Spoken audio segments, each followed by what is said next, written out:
अग्निवीर योजना को लेकर लगातार बात होती रहती है, विपक्ष लगातार घेरता है बीजेपी को। बीजेपी का आज प्रधानमंत्री मोदी ने एक बार फिर भाषण दिया और उसमें फिर कांग्रेस पार्टी को निशाने पर लिया। वो उस अग्निवीर योजना को आप कैसे देख रहे हैं, ये बताएं। अब मैं एक ग्रामीण क्षेत्र का आदमी हूँ। अग्निवीर बहुत बेस्ट है, बहुत अच्छा है। इसका कारण क्या है, जैसे सपोज करिए अभी जो बच्चे तैयारी कर रहे हैं तो उसमें अग्निवीर में भर्ती हो जाता है। 5 साल वो नौकरी करते हैं, 5 साल बाद में उसको आरक्षण भी मिल रहा है।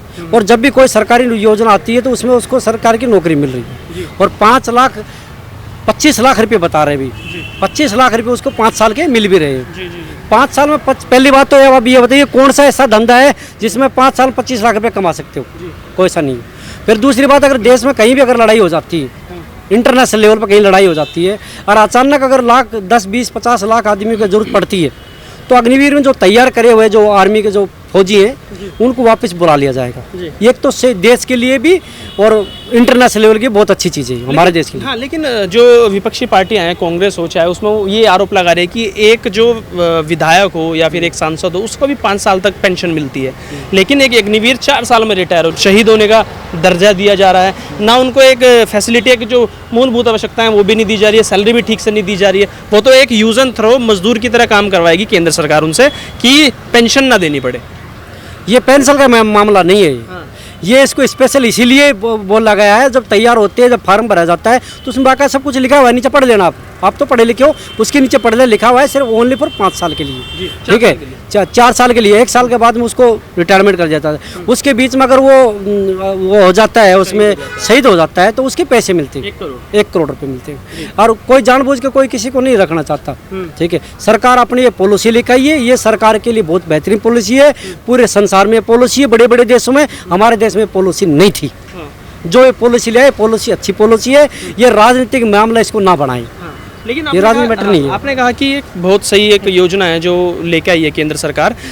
अगर बीजेपी ऐसी कोई योजना लेके आती है और विपक्ष उस पर उसको घेरता है, कहता है कि ये तो युवाओं के भविष्य के साथ खिलवाड़ किया जा रहा है। हमारे देश में ज़्यादातर एक तबका ऐसा भी है जो नहीं क्लियर कर पाता, जो 100 में से अगर 100 नंबर का एग्जाम हो 90 नंबर नहीं लेके पाता, कट ऑफ में नहीं ला पाता है। तो क्या ऐसा लगता है कि ये उन लोगों के लिए एक अच्छा सुनहरा मौका है कि जो 90 नहीं ला सकते वो 60-70 ला के भी नौकरी ले जाए? और 55 में पास कर रहे हैं ना इसको, तो वो 55-60 लाख में नौकरी मिल जाती है। एक तो पहली बात है नौकरी मिल जाती है उसको, और उसको आर्मी का कॉन्फिडेंस हो जाता है। जब भी सरकार उसको जरूरत पड़ेगी तो सरकार उसको रख सकती है। उसके बाद में सरकार गवर्नमेंट लेवल की जितनी भी नौकरियां हैं उन सभी में दे रही है। नौकरी देने के लिए ये शपथ आरक्षण दिया है, स्पेशल दिया है, आरक्षण दिया है। हाँ, हर आदमी तो नहीं एक्सीडेंट वो होगा ना, हर आदमी शहीद भी नहीं होगा, हर आदमी थोड़ा ना शहीद हो जाएगा। वो लाखों में एक तो जिस तरीके से मोदी सरकार पिछले 10 साल से जो काम किए और अब आने वाले 5 साल में जो काम करेंगी, कैसे देख रहे हैं उस पूरे सिनेरियो को कि अच्छा काम किया है? क्योंकि लगातार आरोप लगाया जा रहा है महंगाई बढ़ गई है देश में, बेरोजगारी बढ़ गई है देश में, गरीब हो गया है, अडानी अंबानी अमीर होता जा रहा है। मोदी से इस देश को जल्दी छुटकारा दिलाना चाहिए, मतलब मिलना चाहिए। पहले तो मैं मोदी की बात करता हूँ, उसके बारे में, अडानी अंबानी के बारे में। कांग्रेस थी जब अडानी अंबानी थे या नहीं थे, ये बताइए आप? थे ना। ये तो उनके माँ से पहले से हैं, उनकी दादी से पहले से हैं। अंबानी तो इंदिरा गांधी से पहले से, तो उनने बढ़ावा दिया कि इनने बढ़ावा दिया, और वो अपना बिजनेस कर रहे हैं। बिजनेस में जनता आप लोग काम करता है, उनका कोई ये नहीं लूटखोस नहीं मचा रखी उन्होंने। भारत पे कांग्रेस ने सरकार ने राज किया, इंफ्रास्ट्रक्चर क्यों तैयार नहीं किया आप पूछो उनसे, ठीक है। राहुल गांधी अभी ये खड़ा हुआ, अगर उसको राजनीतिक माना था तो जो पहले इटली पढ़ाई करी वो इटली में पढ़ाई छोड़ के हमारे देश में पढ़ाई क्यों नहीं की, आम जनता के बीच में क्यों नहीं रहा?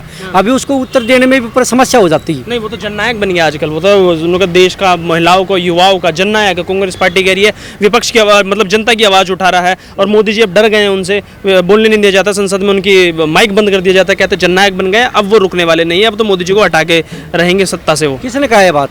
अगली बार तो कांग्रेस तब नहीं आएगी, नहीं आएगी, गारंटी से नहीं आएगी। कैसे? क्यों नहीं आएगी? अब इसके बाद में तो बाबा का नंबर है, योगी की बात 100%। तो कह रहे हैं बाबा को यूपी के मुख्यमंत्री के पद से हटाने वाले हैं, वो तो पूरी खबरें चल रही हैं आजकल मीडिया में। नहीं हटा सकते। बाबा तो निष्पक्ष काम करता है, उसको कैसे हटाएंगे? जो गलत काम करता है उसको हटाया जाता है ना, तो ये निष्पक्ष काम करता है, इसको तो हटा ही नहीं सकते। बाबा ने नेम प्लेट का भी एक ऑर्डर दिया, वो कह रहे हैं तो एक धर्म विशेष के खिलाफ दे दिया गया है, उस धर्म विशेष के लोगों का आर्थिक बहिष्कार कर देंगे। ये तो हिंदू मुस्लिम की राजनीति कर रहे हैं बस। तो नेम प्लेट क्या बुरी बात कर दी, सही काम किया। आप अगर आप जो भी हो तो उसका आगे लिखवाने का, वो आसन लिखवाने का, ये लिखवाने का, शरण क्या जरूरत है? नाम तो नाम है, आपका एड्रेस है ना ऑलरेडी। पूरा आधार कार्ड पैन कार्ड सब कुछ है ना। अब जगह जगह पर अपना नाम को करो तो क्या अर्थ निकलेगा इसका।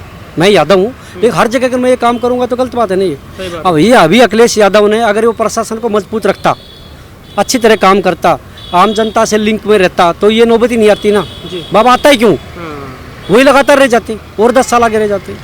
और रही बात आर्मी की, ये बात है ये ठीक है, आर्मी के बहुत बढ़िया ऑप्शन दिया है सरकार के लिए, और सरकार को नौकरी मिल सकती है। जो भी जवान बच्चे जिनको नौकरी मिलेगी, और नौकरी के बाद में वो कुछ भी रोजगार भी कर सकता है।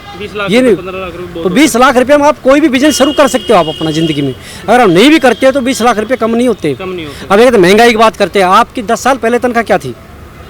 10 साल पहले 10,000 रुपये। अब आज आपकी तनख्वाह लगभग आपके तनख्वाह 40,000 के आसपास है ना, 50,000 के आसपास है। आप 10,000 रुपये क्यों ना ले लेता आज हैं? आप महंगाई आप बता रहे हो ना, ये आज आप 10,000 रुपये क्यों नहीं लेते? आप कोई भी प्रोजेक्ट, अब कांग्रेस अगर वो प्रोजेक्ट देती है तो वो करोड़ों में क्यों देती है, वो लाखों में क्यों नहीं दे देती? तो पहले महंगाई कहीं नहीं हुई है, वो जैसा आदमी को मिल रहा है वैसे वो खर्च कर रहा है। ठीक है, पहले आप देखो, आप जूते अभी सब जनता पहन रही है, खाना सब खा रहे हैं। पहले 10 रुपये 3 रुपये में रोटी मिल जाती थी, ठीक है, तो आपकी तनख्वाह 3,000 रुपये थी। सही बात है, तो कोई बड़ी बात नहीं। महंगाई कहाँ चढ़ी है? महंगाई तो जब चढ़ेगी ना तब महंगाई का काम करोगे, ठीक है, आप गलत काम करोगे तो महंगाई से दिखेगी। अच्छा, ये जो मुद्दे उठाती है कांग्रेस आजकल की, महंगाई हो रही है, करप्शन है देश में, युवा बेरोजगार है, चुनाव को देख के उठाया जा रहा है। अब 27 के इलेक्शन पे निशाना साधा जा रहा है कि जिस हिसाब से समाजवादी पार्टी की सीटें आई 37 सीटें, तो वो उनका तो कॉन्फिडेंस इतना बढ़ गया है कि 27 का चुनाव होगा यूपी में और बाबा को उखाड़ फेंकेंगे और 29 में से फिर मोदी जी को उखाड़ देंगे। बिल्कुल, यह असंभव है। ऐसा अब की बार क्या हुआ, अगर इसका थोड़ा सा कारण यह था, कुछ जनता है ना पैसे के लोभ में आ गई, धोखाबाजी हो गई उनके साथ में। हाँ, 8500 के लोग में आ गई धोखाबाजी में। अब उनको पता होगा सभी आदमियों को, अभी अब प्रेम में नहीं आने वाले। अब की बार 100% बीजेपी आएगी, 100% बीजेपी आएगी।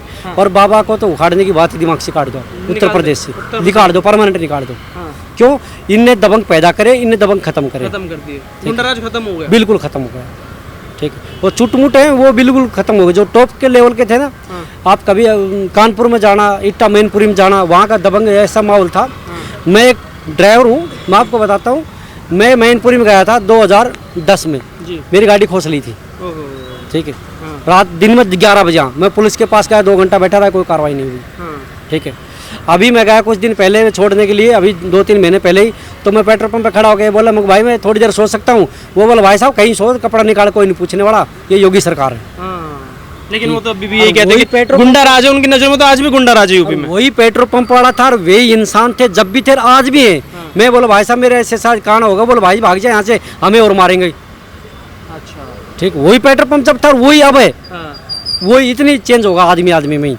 बल्कि योगी ने सभी को पैसा तो नहीं दिया ना सभी को कुछ दिया है, सिर्फ उसने प्रशासन को मजबूत किया है। पहले पुलिस वाले को आगरा की पार्क, आगरा में हम जाते थे तो 4-5 दबंग खड़े होकर पुलिस वाले को गाड़ी बक देते थे। एक सरकार ने जिसको वर्दी दे रखी है उसको कोई गाड़ी बक रहा था, कितना बुरा लगता है उसको। अब कोई पुलिस वाला गाड़ी नहीं बकता है, इज्जत से बात करता है। सब कुछ बदल दिया यूपी में, प्रशासन से लेके सारी कार्रवाई बदल दी। ठीक है, प्रशासन को मजबूत किया और जो गुंडाराज खत्म किया, 2 काम किया उसमें। उससे कारण बहुत ज़्यादा फर्क पड़ा। और इंफ्रास्ट्रक्चर रोड का बहुत बढ़िया काम करे उत्तर प्रदेश में। पहले उत्तर प्रदेश में यहाँ से आगरा बदायूं की साइड में आप जाना होता था तो आपको जो एक टायर अलग से रखना पड़ता था, और ये तो फटेगा कोई सा फट सकता है। अच्छा, इतने खराब रोड थे। अब कहीं भी चले जाओ हाईवे बना रहे, एक्सप्रेस हाईवे बना रखे, और सभी जगह रोड बनाया, बहुत जगह विकास बहुत ज़्यादा किया। तो बाबा जी अब रहने वाले 27 में और उसके बाद भी यूपी में बाबा जी पीएम बनने वाला है। पीएम बनेंगे, पीएम भरोसा है पूरा, 100% भरोसा है। इसके अलावा और कोई है नहीं बीजेपी। राहुल गांधी है ना, वो कैम्ब्रिज से पढ़ के आया हुआ युवा नेता। पढ़ने तो MBA करे हुए घने दुनिया घूम रही ना। हमारे गांव में एक बुड्ढा है, वहाँ अमेरिका से पढ़ा हुआ है, गांव में रहता है, उससे बढ़िया तो वही है राहुल गांधी से, बहुत बढ़िया। जननायक वो थोड़ा बहुत कुछ अच्छा लग गया, इंटरनेशनल लेवल की न्यूज ज्यादा जानता है वो तो। अच्छा, ये तो फिर भी नहीं जानता है इसको तो। कोई अचानक 20% अगर न्यूज वाला पूछ लेता तो चक्कर खा जाता है। तो ऐसे पढ़े लिखे भरोसा बीजेपी पे ही रहेगी, क्यों कांग्रेस में पास है नहीं ऐसे को।